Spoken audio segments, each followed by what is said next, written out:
All right, well, I'm here with a good friend of mine, entrepreneur, company owner, Benj Miller, the beard. Going to be talking about culture today and asking him 3 simple questions about culture. So, question number 1. What is one thing people overlook the most about culture? Oh man. All right. So I think it's actually the habits that you create as a team.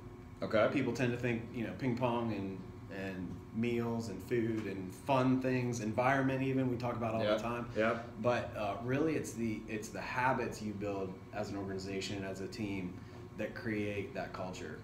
All right. Give me an example of a habit.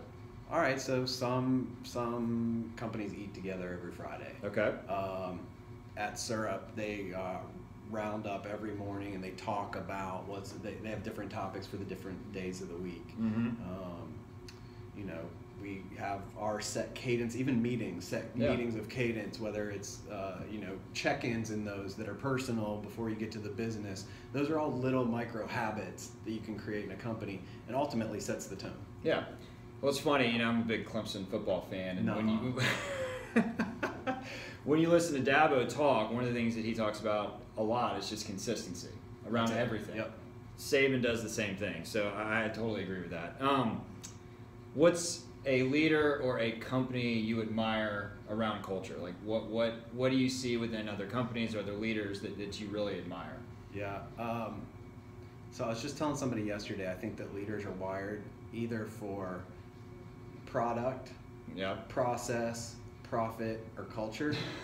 Okay. I like that. Like they're wired for it. And, and typically when a leader's wired for one of those, they to some degree neglect the other 3. So it's really about balance within those. But when it comes to building culture, it's hard to not say Syrup because we've been so intentional for 15 definitely. years.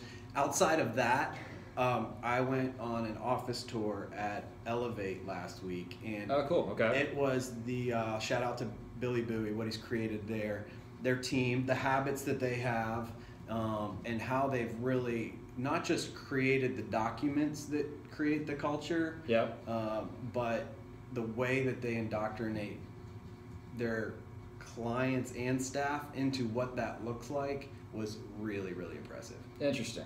Cool.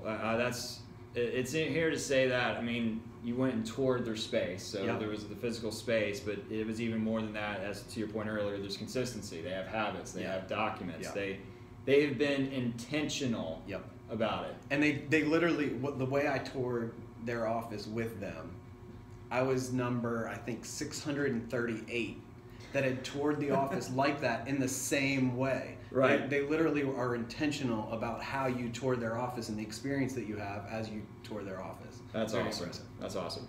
All right, last question. Personally, what do you struggle most with around culture? Whether that's within your company or your own personal life, like what's a struggle you have?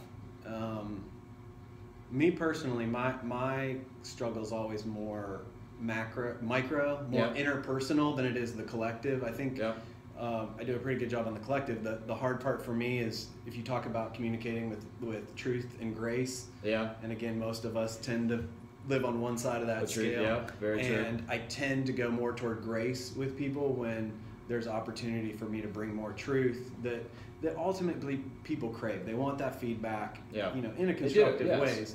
But I can sugarcoat it in a coaching towards something instead of being direct sometimes. And so making the culture personal to say, hey, this value, you could really step it up right here. I don't want people to feel so included, so important, that sometimes I'm afraid to just go there. So I force myself to when I'm conscious of it, but there's still times that I'm not yet conscious that I'm doing that.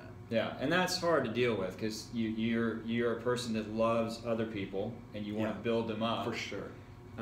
For me, what I have found that if we have a clear expectations and then numbers behind those expectations and you can track that, those conversations become a whole lot easier. Yeah. So just something to think about. For sure. Anyway, thank you for coming by. I appreciate it.